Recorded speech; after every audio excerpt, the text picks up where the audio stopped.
Hello, everyone. Good afternoon. Let's see. Everything is working here. Yeah. Welcome to Trollheim with your host, Rabbi Anibal. I'm happy to be here. This is going to be the last session for the year 2024. Next one is going to be 2025.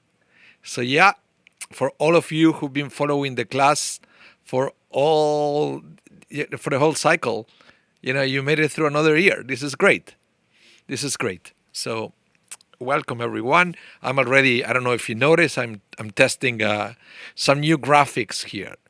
Look at this. I'm gonna highlight Brenda's latest message. You will see that it looks a little different. What about that? You like it? New animations, new thing. I can play around with this a little bit more now. That this new. Where is it? Here. Let's see. Let's see what I got. Let's see what I got. New features that the program that I'm using is adding constantly. So look, I can do this. Look at this. What about that? You like this? Eh, not crazy. I'd rather have an old school here, but I don't know. Maybe this new year I will have more time, more time to play with all the things and to learn the new features that they are adding all the time. Brenda, you said here, what about a class on technology? I could do one. I prepared once, and you know what? It would be a shame if I never use it again. Um, Everything started with I was invited to teach a class on Sukkot for for a group here at Sharizadek, and it was the class was about Sukkot in space. Sukkot in space, which also could be Shabbat in space and all that, right? So how to observe Judaism in the event that humanity will be able to go and how can I say it? Because I know I could say to go and colonize Mars and other planets, but I think it's politically incorrect to use colonize in this day and age. But yeah, that's pretty much what it is, right? But what happened if they go there? Can you imagine? Because the cycles of day and night are different lengths. So the year is a different length. That let's say that you're on Mars, then Judaism starts the month uh, with a new moon, but there are two moons there. So how do you do it? Lots of good questions, right? So on that, when I did all that research, was a good beginning to start studying about innovations in Judaism, especially some of the technology that we have in this generation that may be at, at odds with Jewish practice, even if we cannot see it. It could be, uh, yeah, it could be like, for example, all the way from self-driving cars. You don't think, but it's a huge issue with the ethics of a car making decisions. Which at the end of the day, that's what happened because a self-driving car, if it's in a situation where it's about to crash, the car has to make a decision. So lots of little things, and the rabbi is being analyzing this. That what about, for example, the cultured meat that you can have or lab grown meat. There's also technology applied to Judaism, and if it's kosher, it's not kosher. It's meat, it's parv. Whew. I don't know. Maybe one day I will do a class about that. I don't know if the platform of Trollheim should be the right one, but I may do it at something else. I don't know. I don't know. We'll see. We'll see how this new year goes. But for now, welcome everyone. And as always, the last class of the year, I like to teach about Chanukah. And every year I bring new sources, new text. What am I saying this? Just because if you want to learn more about Chanukah, you can always go back to our archive of Torah L'Chaim. I have classes from previous years, and I also teach about Chanukah, but I use different sources. I teach about different aspects of Chanukah in previous classes, so you will see this one. It may be a little bit different of what I usually teach, but it's something new and refreshing. New and refreshing, let's put it that way, about Chanukah. Okay, so I think maybe we should start right away with all the with the class, because I don't know how long it's gonna take. It's just fascinating. So just a quick reminder: Chanukah is coming and is observed for 8 nights and days, starting on the 25th day of Kislev. That means that we are going to start on the evening of Wednesday, December 25th. Okay, and this is the biggest mistake that people make when they calculate Chanukah. People think that Chanukah ends on Wednesday, January 1st, when they light the last candle. Wrong. That's the beginning of the last day. Chanukah ends at the end of Thursday, January 2nd. Please remember that. And I've seen people coming to services. Well, in this year is different because you come on a Thursday and there is Torah reading, but we have Torah reading every day of Hanukkah. So what happened is people come the last day of Hanukkah and say, "Wow, the service is so long. Hanukkah ended last night." No, Hanukkah ends tonight, right? That's what happened the last day. So Hanukkah doesn't end Wednesday evening on January 1st. It ends on Thursday evening, January 2nd. Just please remember that. It's very important. Well, I hope you have everything ready for Hanukkah. You are going to need lots of candles, right? And stuff like that. So let's study about Hanukkah. And again, if you have any questions about Hanukkah that you would like me to answer during the class, I'll try to do my best. So please use the chat to let me know. Alanissim, you said, Brenda. Yep. We are not going to study Alanissim today, but what I want to show you is different sources that describe what happened in Hanukkah. This is a very important thing to understand. And let me give you a little bit of a background of why I wanted to present this to you. Because to be honest, I learned what the Talmud had to say about it, and then pretty much all the other background about the Greeks and Antiochus, that he was a bad guy here of the Chanukah story, that entered to the temple and tried to make the Jews worship idols and to abandon Torah study and so forth. The guy, what happened with him, what was the motivation, many other things, it's not in the Talmud.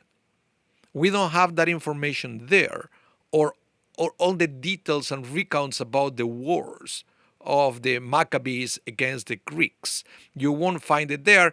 So sometimes, hello, Amparo, welcome. So we have to go to other sources, and sometimes it's very difficult to figure out what really happened. They are not really, how can I say this, fact proven sources about all the details. But there is something that I didn't know until I went into the seminary and somebody mentioned the book of the Maccabees. I said, what is that? What is a book on the Bible? In the Bible, book of Maccabees. I've never heard about it. And then my teacher explained, no. It's this is the thing. It's not in the Jewish Bible. It's in the Catholic Bible, and in the also in the Catholic Orthodox. So Roman Catholic Bible and Orthodox Catholic Bible, they add the first and second book of Maccabees, and for them that's part of the Old Testament.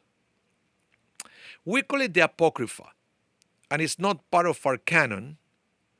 It was not canonized as part of the Tanakh, the Bible, by the rabbis, but it was accepted by the early Christians who eventually became the Roman Catholic Church. And but then the I said the Protestant, they don't have it. Okay, evangelical Bibles don't have the book of the Maccabees, just like our Bible doesn't have the book of the Maccabees. So it's kind of hidden.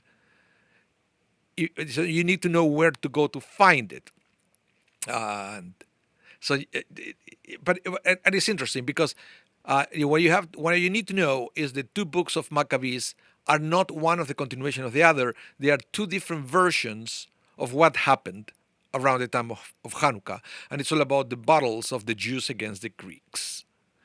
I believe Maccabees 1 is in Hebrew, Maccabees 2 is in Greek, and they were written a different. One probably was written in Israel. The other one was probably written in the diaspora, and you can tell that there are lots of oral stories around Hanukkah. So neither of the book tells the story exactly the same way. But I want to share a little bit with you what those books say, because they really add more to the context to try to understand the beginning of Hanukkah. Because to be honest, I always thought that celebrating such a big deal of the celebration of Hanukkah just because of the miracle of the oil was kind of thin, making a whole deal of 8 day celebration because of that specific kind of miracle. So let's start with the Talmud first. So I wanted to share with you is, let's go to the Talmud, and then I want to share with you two little pieces of Maccabees 1, Maccabees 2, so you can have an idea of what they say about Hanukkah, okay? Something different for this year. So let's start. The Talmud says, on the Babylonian Talmud, the Tractate of Shabbat, page 21b, and it says, what is the reason for Hanukkah? Okay, we are all curious, we want to know. Well, as our rabbis taught, on the 25th day of Kislev, the 8th day of Hanukkah begin, during which it is forbidden to eulogize the dead or to fast. Why to eulogize the dead? Because in Judaism, the eulogies during the funerals were added there or were introduced to make people sad, to make people cry. So, you come a funeral, you have to get it, you have to understand what you're doing, you're saying goodbye to somebody, so people will eulogize the dead to make people cry. So because Hanukkah is a happy occasion, it's a joyous occasion, the rabbis say, we don't eulogize the dead if a funeral happens during Hanukkah. Okay? And also, we are not allowed to fast. Why is that? Because we we are not allowed to have a communal fast during celebrations. Okay? So let's continue. The Talmud continues. For when the Greeks entered the sanctuary of the temple, they defile all of the oil. Just so you know, and this is interesting because if you go to the book of Maccabees, they will say that they defiled way more than the oil. Way more than the oil. In fact, it says that when the Maccabees were actually finally able to enter to the temple, it was a mess. A mess in the sense that it was dirty. It looks like nobody took care of that for months. Okay? It was disgusting. Everything. But the Talmud chooses to mention only that the Greeks defiled all the oil. When the Hasmoneans overpowered the Greeks, and were victorious, they searched but could find only one cruse of oil that was intact with the seal of the high priest. You should also notice here, and there is a reason for that the rabbis doesn't say anything about the Hasmoneans. How did they overpower the Greeks? Was it a long battle? Was it a short battle? Was it even battle? They were both, the same. They had the same kind of army. Why don't they say that? And the reason is they didn't want to talk too much about the Hasmoneans, because the Hasmoneans they were great. They brought the temple back to Judaism, but it was the beginning of the end.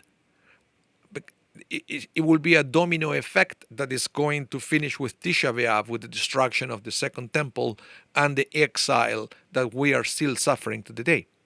Okay, so that's why the rabbis didn't want to give too much kavod, too much honor to the Hasmoneans. So yes, they mentioned them because the first generation of Hasmoneans was great, but eventually the rabbis stopped liking them. Long story short, the Hasmonean eventually they became king and priest. The king of Israel, who's supposed to be from the family of David, was a descendant of the Hasmonean family, which were Kohanim. They were priests, so they were descendants of Aaron, not David. So there was a big mess, and they were messing up with the Romans. So you get the picture. Okay, so when the Hasmonean overpowered them and were victorious, they searched but could find only one cruse of oil that was intact with the seal of the high priest. It contained only sufficient oil to kindle the menorah for one day, but a miracle occurred, and they were able to light with it for 8 days. The next year, they designated this day as a festival with the recitation of hymns, of praise, and thanksgiving. Okay, that's the Talmud. That's what the Talmud has to say about Chanukah. Not too much. Not too much. It doesn't present much of a historical context, right? And all the focus is on the oil.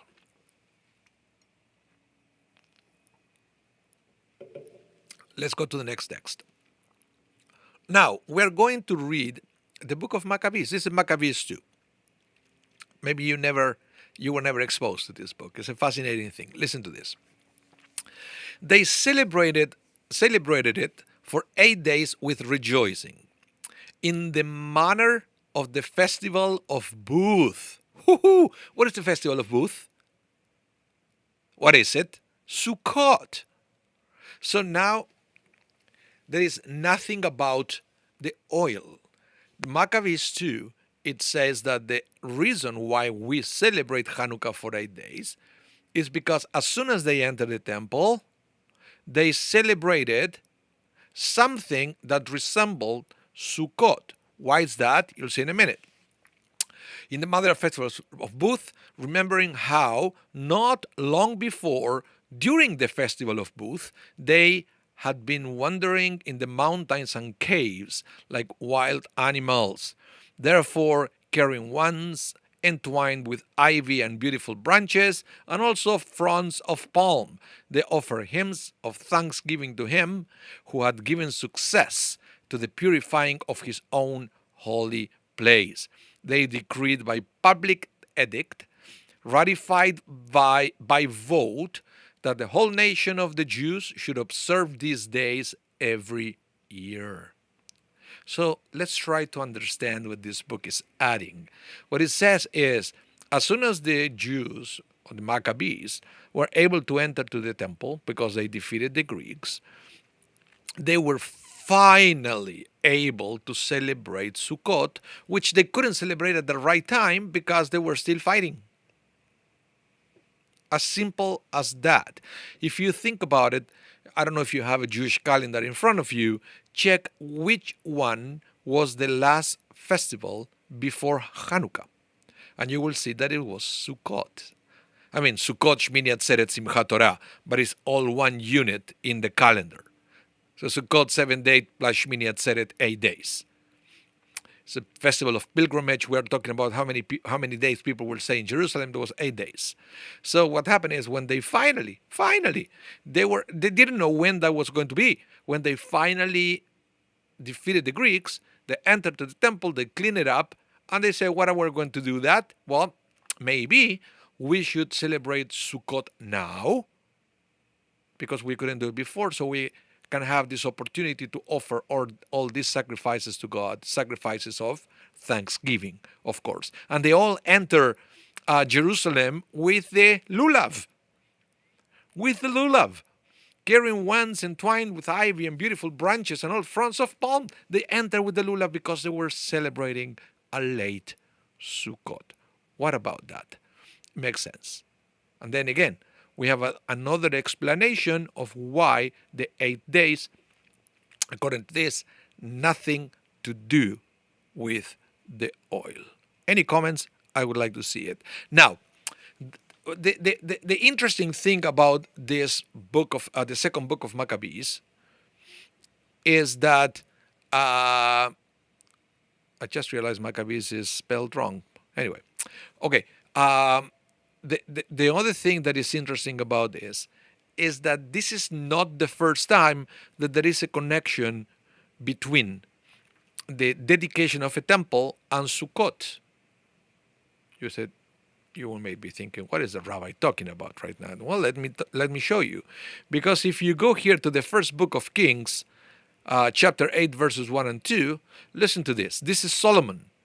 This is the, hello, C. Sam Bailey. Welcome to the class. You will see here is, if you go to the book of Kings, about Solomon dedication, it says like this. Then Solomon convoked the elders of Israel, all the heads of the tribes and the ancestral chieftains of the Israelites before King Solomon in Jerusalem to bring up the ark of the covenant of God from the city of David, that is Zion. The entire body of Israel gathered before King Solomon when? At the feast of Booth, Sukkot, in the month of Eitanim, that is the 7th month.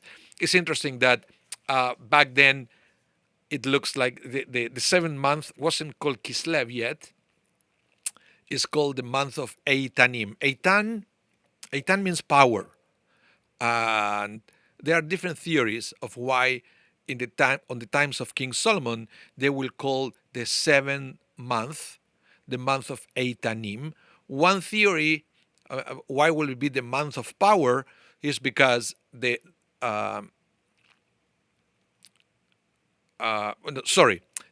this is the 7th month. This is Tishrei.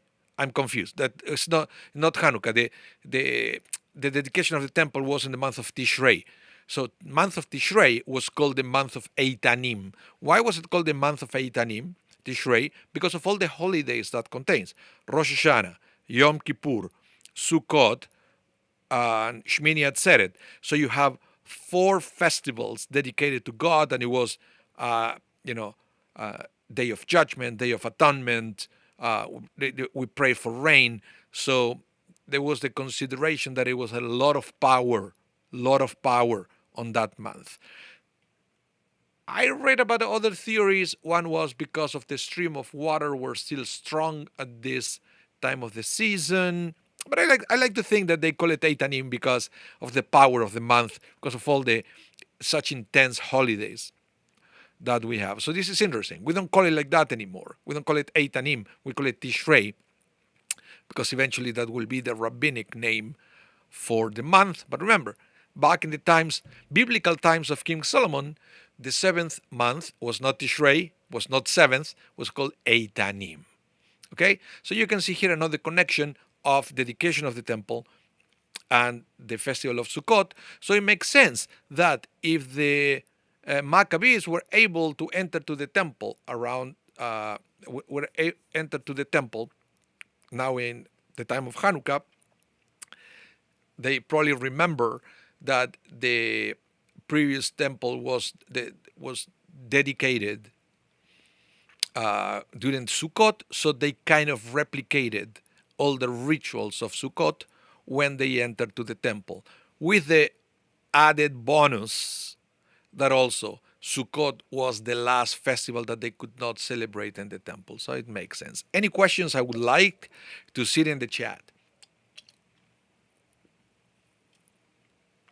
I don't know if you ever heard this explanation before, so I'm curious as well. So let's continue. Now, I wanted to share with you the other one. You will see. The other one, this is from the first book of Maccabees. And I believe this is the one that was in Hebrew. Written by Jews back then, but it didn't make the cut to become the Jewish canon for the Bible. Now, it says, one of the explanation, by the way, why it didn't make the cut is probably because it was too close too close to the time where the books were canonized. And we like to canonize things that they are ancient. Modern things, we feel that they don't have the holiness that old things have. So maybe that would be one of the reasons why I didn't make the Bible. Now, let me read this for you from the first book. It will add a little bit more. It says, they celebrated the dedication of the altar for 8 days. So you see, Talmud, second book of Maccabees, first book of Maccabees, there is one thing they have in common. It is 8 days. Nobody argue with that. That the number 8 is always there. Okay? And I will show you after this how they are even older, even before Chanukah happens, they're older sources saying that there was an 8 days long kind of celebration at that time of the year, at the time of Hanukkah. But be patient for that one. Let me read one of Maccabees. They celebrated the dedication of the altar for 8 days and joyfully offered burnt offerings and sacrifices of praise and thanksgiving. They decorated the front of the temple with gold crowns and shields. They restored the gates and the chambers for the priest and furnished them with doors. There was great rejoicing among the people, inasmuch as the disgrace inflicted by the Gentiles had been removed. Then Judah, his brothers, this is Yehuda Maccabi, right? Judah, his brother, and the entire congregation of Israel decreed that the days marking the rededication of the altar should be observed with joy and gladness for 8 days every year on the anniversary, beginning of the 25th day of the month of Kislev. Okay? So in this day, it doesn't say anything about the connection with Sukkot, but it does say that they decided to dedicate for 8 days. Why is that?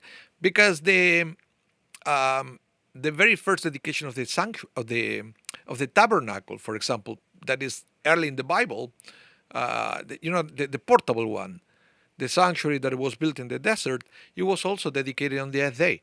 And you see, there is a parsha, it's Parsha Shmini, the 8th.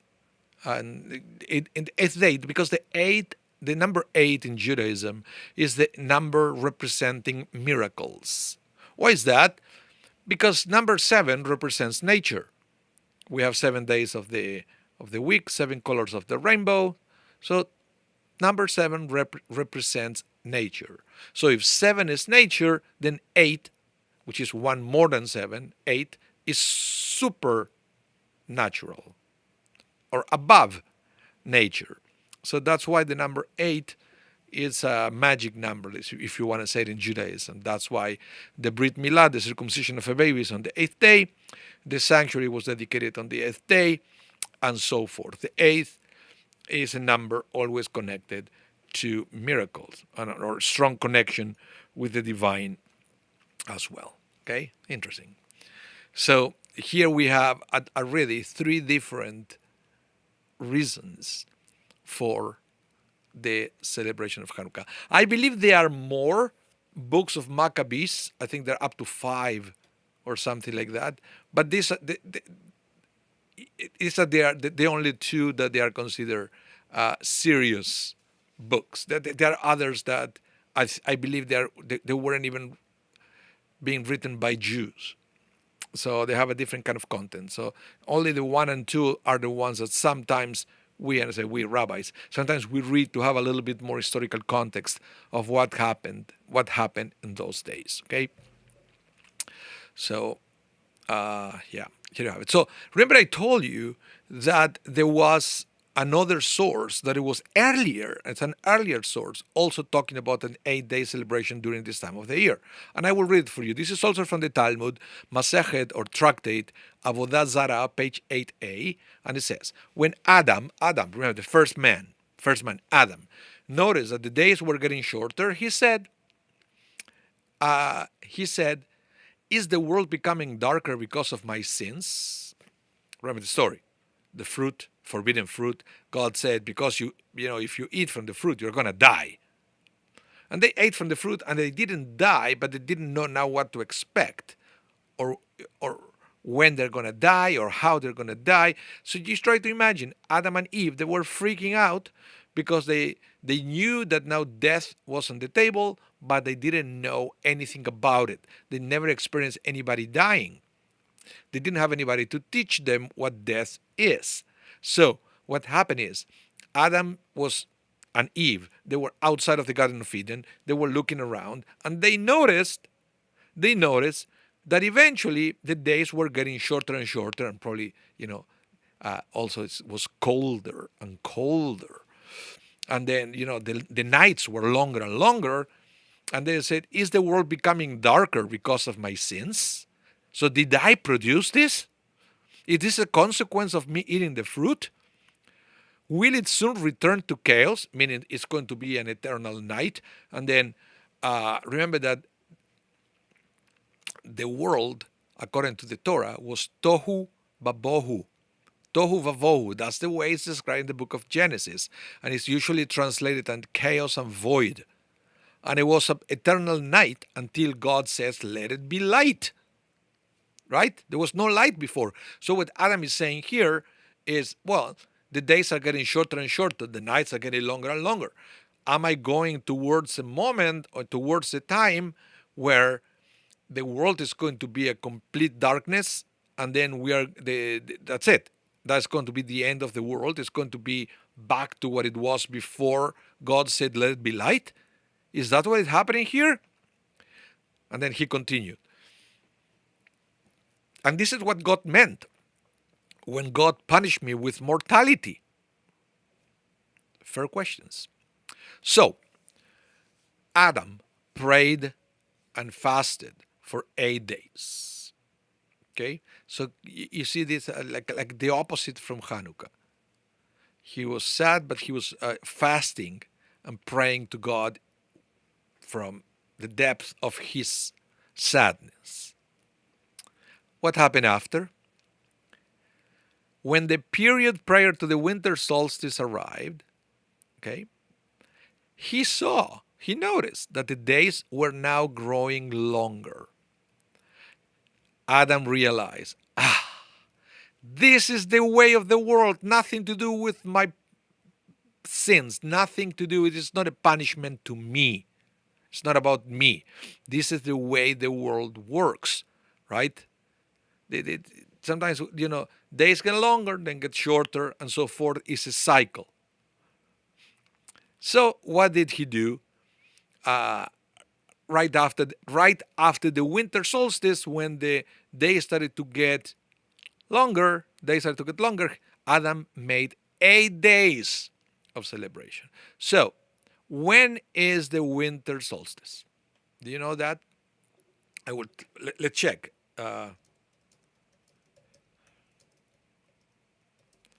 I always so basically this year the winter solstice, Saturday, December 21st.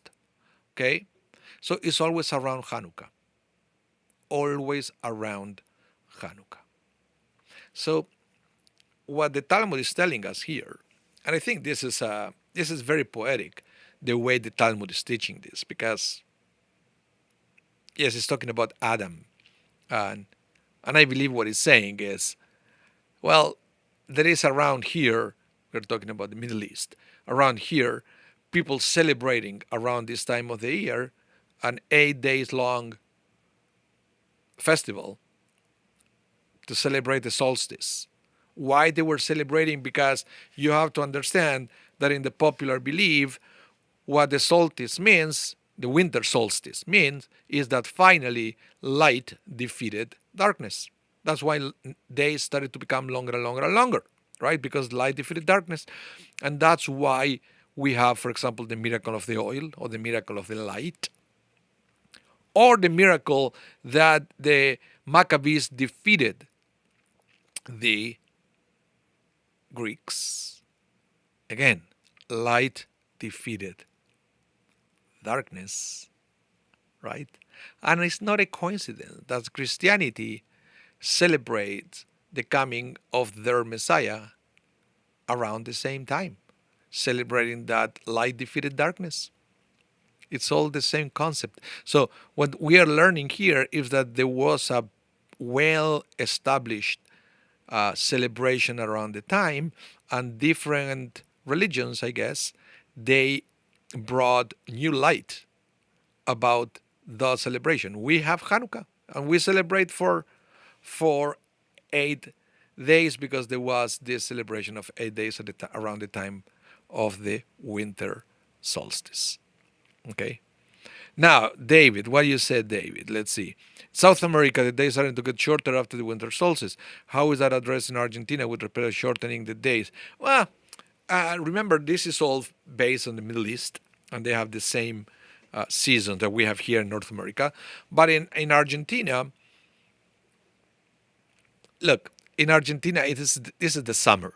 So Hanukkah is celebrated in a different way. Everything is outdoors. It's beautiful. They play sports. They can do things that we cannot do here. I know there is a charm for having a white Hanukkah, right? Or a white Christmas, if you for people who celebrate Christmas. There is a charm about that. I give you that.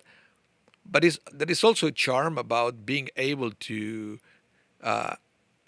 enjoy all this bunch of free days and holidays outdoors, playing sports and going and swimming and going to the beach. You don't have to go to Mexico. You can go in Argentina. It's next door. You to take the car and go to the beach for this time. Yes, it's celebrated differently. I remember that. And for me, it was an adjustment when I came to Canada to how I will celebrate things around here with the snow and the and thing. What is it, David? Not snowmen in Argentina for Hanukkah. Oh no, not at all. No snowmen at all. Never. Never. Well, in Buenos Aires, we never had snow, and then I went to live in Chile, in Santiago. Also, no snow there. I mean, you can go to the mountains; they have snow, but I don't think they have snowmen there. It's not part of the culture. Not part of the culture. So I wanted to let you know how Hanukkah is not, it's not the first 8 days festival that it was celebrated around that time. And yeah, that's what it said. Now, you see, you will see that the way people used to celebrate Hanukkah in the past is not the way we celebrate it today. The Talmud says, a rabbi thought the precept or the mitzvah of Hanukkah requires one light for each man and his household. So how do you celebrate Hanukkah according to the Talmud? You have to light only one candle per night for 8 days. Is that clear? One candle, that's all. But then it says, those who seek to beautify the mitzvot kindle a single light for each household member. So I said, well, some people weren't happy with having just one candle. They wanted to do more for the festival, to honor the festival, to make it prettier, to make it beautiful. So they will have one candle per household member, not just one candle per house. But then, concerning those who are particularly eager to beautify the mitzvot, so that means the ultra-religious, then those people also, they weren't happy with lighting only one candle, and among those people, they had two different traditions, which were, the house of Shammai, tradition number 1, says, on the first day he lights 8 candles and then decreases in number each day. So, not the way we do it today, the other way around. You start the first night of Hanukkah with 8, and then you end the last day of Hanukkah with 1. Okay? And Beit Hillel says, the second tradition, on the first day he kindles one light and then increases day by day, and then at the 8th day of Hanukkah we'll have the 8th. That's the way we do it. That's the way it was voted by the rabbis. And that's why, you see there, and actually you saw it, that one of the book of Maccabees said that they voted to decide that.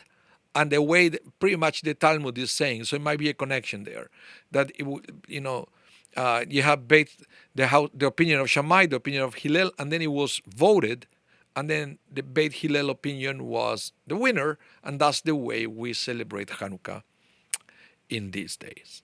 Okay, so you can see that now here lighting the 8 candles has nothing to do. I mean, if I give you just this text, it doesn't tell you that this is because of the oil. It doesn't tell you this is because of Sukkot. It doesn't tell you anything. It just tells you the way you do it. Not the why, but the how. And that was voted, and that's the way we do it. So, the house of Hillel, reason for requiring a continual increase from 1 to 8 light is the principle that in sacred matters we elevate and do not lower the degrees of sanctity. Why is that? Because the rabbis explain that, and here again, here is the connection with Sukkot. It is that the reason for Shammai to go from 8 to 1 is because of the sacrifices on Sukkot were from more to less. So it was less every day. It were decreasing the number of animals sacrificed during the 8 days of Sukkot. So it makes sense that if the rabbis were making a connection between Sukkot and Chanukah, says the house of Shammai, then we should do everything like Sukkot and we should go from 8 to 1. And Beit Hillel said, yeah, that's a good argument, but it said, we should establish here a deeper principle, and the principle should be that, in sacred matters, we should always elevate and never decrease. So we should go from 1 to 8 because we want to bring more light. On top of that, because it's after the winter solstice and the days are longer and longer, we should actually accompany that by adding more light every night. And eventually, yes, Brenda, absolutely. Hillel always seems to come out on top. There are very few exceptions to that rule. And that's the way we do it. That's the way we light the candles, okay? So, the other thing we have to understand here is that the mitzvah of the Chanukah light is to place it on the outside at the entrance of one's home. So we don't do this anymore, mostly, unless you go, for example, this is why Chabad, sometimes they put this big Chanukiah outside, outdoors. And then that's what they do, this public celebrations and thing. And why they used to do it like this is in order to publicize the miracle, because you want people to know about Chanukah. So the best way to do it, if you can, is to put it outside your door. In this day and age, we usually put it inside, but near a window facing to the street, so people can still see it from there, because it's our obligation to publicize the miracle. In other words, what the rabbis are teaching is we have the obligation to spread the light. You understand the concept? It's beautiful. We have the obligation to spread the light of Chanukah. So, you will see that this concept of spreading light with the world is also embedded in Jewish practice. Let me read for you this text about even the menorah, as mentioned in Leviticus, where it says, Aaron the priest shall arrange the menorah outside the curtains in the tent of the meeting. And the Talmud asks, and does God need the light of the menorah? Really? Does God need our light? Think about it. Well, they said, surely, all 40 years in the desert, the children of Israel only traveled by God's light. Rather, the menorah is a testimony to the entire world that the divine presence rests on the Jewish people. So basically, the Talmud said, why do we need to light a light for God? Didn't we actually experience God light? So it's the other way around. God is giving us light. We don't need to give God light. So one reason is, well, this is just a testimony of the light that we receive. We are not really giving light to God, but we are actually making it clear, or so we can remember of the light that we receive from God. Okay. In fact, you will see that you are not allowed to read under the light of the menorah. I don't know if you knew that. It's not the Chanukah menorah is not a tool to illuminate so we can read or you can do something with that light. The only purpose of the light is to publicize the miracle. That's why we add the extra candle, that is the shamash.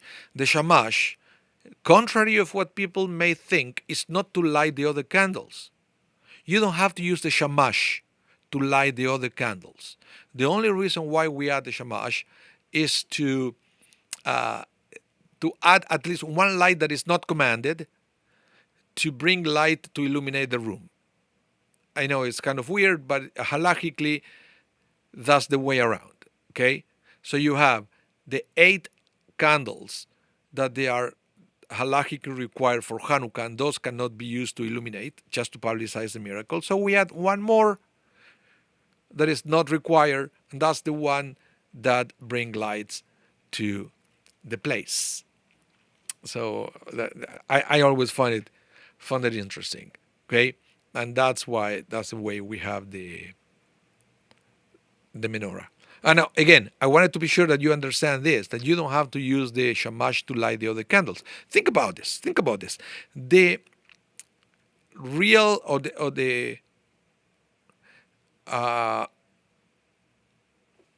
let's see, David, you have a question here. When did the Chanukah 8 candles take the place of the menorah? Oh, it's the same. It's the same. Chanukah is the Chanukah menorah. Menorah means candelabra. So every candelabra, Shabbat, Chanukah, or the one at the temple, they're all called menorah. Okay? It's a generic for candelabra. Chanukah is the special menorah for Chanukah. Okay? And it was used just from the very beginning of the holiday. But you have to understand that the originals Chanukah was oil. The fuel was exclusively olive oil. So you can't use the shamash, which is a container with olive oil, to light the others. It doesn't make any sense. You will make a mess. So you always use an external, like a stick or something with fire, to light all the lights. So you have to understand that you don't need to use the shamash to light the menorah. The shamash is not to light the others, it's just to illuminate. Okay? Very important thing to remember. And the other thing you have to remember is that when you say the blessings, first you light the shamash. Let me talk about the order. First the shamash, then you say all the blessings, and then you light the candles of the Chanukah. Okay? That's the order. Brenda, why do you see 6 candles? No, menorah has 7. The temple menorah has 7. The temple menorah has 7. You can have any menorah with any number of candles. Okay? But the temple menorah had 7. 1 in the middle, 6 on the side.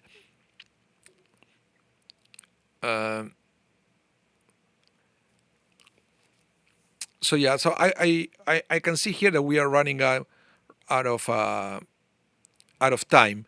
The other thing that I wanted to show you also about spreading the light is listen to this text. Some point out that Chanukah is related to the word chinuch, education. Why is that? The Greek issued decrees against Jewish education and forbade circumcision, the mitzvah that begins a Jewish boy's education. On Chanukah, we celebrate our freedom to provide our children with a proper Jewish education. Indeed, the Lubavitcher Rebbe often stressed the unique connection between Chanukah and education. Chanukah is a special time to inspire children to connect to their heritage, as can be seen by the many Chanukah customs that specifically involve children, like the giving of Chanukah geld. Chanukah is an opportune time to reflect on our children's Jewish education and continued spiritual growth. As we learn from Chanukah candles, the way to fight darkness is not by maintaining the same amount of light we had in the past, but by always increasing the light. It's beautiful. And it also reminds me that we always make the mistake to try to water down Chanukah so it will look like Christmas. And you see that it defeats the purpose of Chanukah if we do that. Because Chanukah was all about, look about the Maccabees. Chanukah was all about the freedom of the Jews to express their Judaism, right, despite other cultures around us. So Chanukah is a time to remember that we should not be afraid to be Jews in the world, And we have to keep spreading light to the world as Jews without hiding who we are. That's why the lights have to be outside, and that's we make Hanukkah very public. Okay? So, yeah, it's not about having a Hanukkah bush. It's about having a proper Chanukiah and so forth.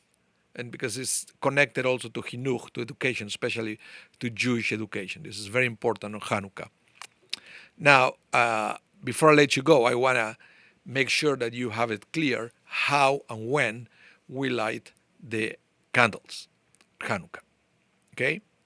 So remember, we start on Wednesday, December 25th.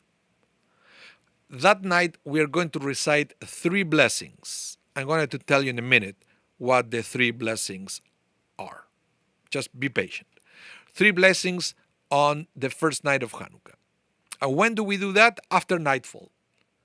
Nightfall, you have to check your own calendar, wherever you live, to see when nightfall is. And you see, and you will light the shamash, and then if you are facing the menorah, you are going to start with we are going to put 1 candle on the far right. Then on Thursday, you are going, December 26th, you're going to recite only 2 blessings. In fact, you're going to keep reciting 2 blessings all the way to the end. Unless for some reason, let's say that you couldn't light the first night of Hanukkah, so you start the second night and then you recite the 3 blessings. In other words, the 3rd blessing is recited only the first time that you light the Chanukiah for the season. Okay, the 3rd blessing, by the way, is the Sheheyanu. So you will recite only the first night that you have an opportunity to light the menorah. So again, Thursday, 2 candles. So you will put 2 candles on the far right, but then the first one that you light is the one to the left. Okay, so you have 2 on the right, but then you won't light first. You have to light first the second one. Okay, so the new one that you put that night and so forth. That's the way you light the menorah. You put the candle from left to right. You put the candle from right to left, but you light from left to right. Remember that. So then on Friday, also 2 blessings, but you have to remember that you have to light the menorah before the Shabbat candles. Very important, before the Shabbat candles. But then on Saturday, you have to do it after Havdalah, so after Shabbat is over. And then you have all the other days is just normal, right? 2 blessings after nightfall. And remember, once again, Hanukkah ends on Thursday, January 2nd at nightfall. So what are the 2 blessings or the 3 blessings? First one will be the first one, that is Baruch atah Adonai Eloheinu melech haolam asher kiddushanu b'mitzvotav v'tzivanu le'adlik ner shel Chanukah. Will be the same one that we say for Shabbat. Shabbat we said le'adlik ner shel Shabbat, to light the candle of Shabbat. In this case will be to light the candle of Chanukah. That's the first blessing. And the second blessing is going to be Baruch atah Adonai Eloheinu melech haolam she'asa nisim la'avoteinu vayamim ha'em bazman hazeh, which basically means who has done miracles for our fathers in those days at this time. And then again, if it's the first night of Hanukkah, you are going to recite a 3rd blessing, which is the Sheheyanu. But we thank God who has given us life, has sustained us, and has brought us to this time to celebrate Hanukkah. We are happy that God gave us life to celebrate Hanukkah, so we have a special blessing to thank God for that opportunity. Okay?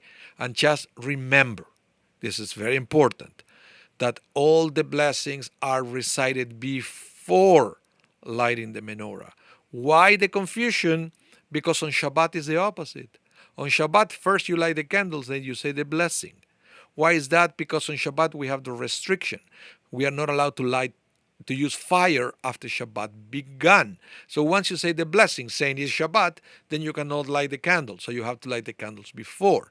But because on Hanukkah there is no restriction, then you follow the Jewish pattern, which is the blessing comes always after the action.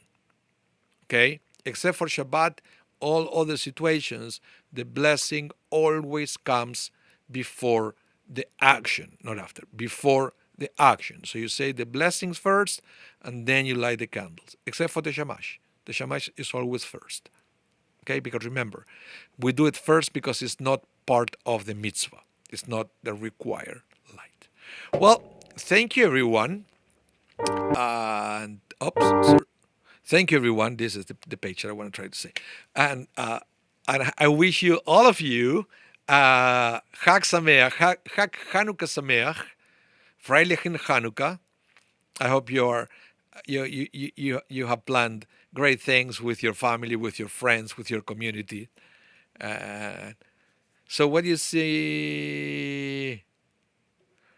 I have a comment here. Glenn, you said, in addition to Hanukkah, Christmas on the same day, the 1st of January, the global synchronic good omens. Well, I hope so. I hope so. I hope it's a good omen to under a year of understanding and collaboration between religions. Yeah, I think, as the rabbis say, every time we get together with people of other faiths, we are doing that for the sake of peace, to bring peace to the world, and hopefully that will be the case. So, Chag Sameach, everyone. Chag Chanukah Sameach. Happy holidays to all of you. Happy New Year! Happy New Year as well, and hope to see you next year. Okay? First Thursday, I believe.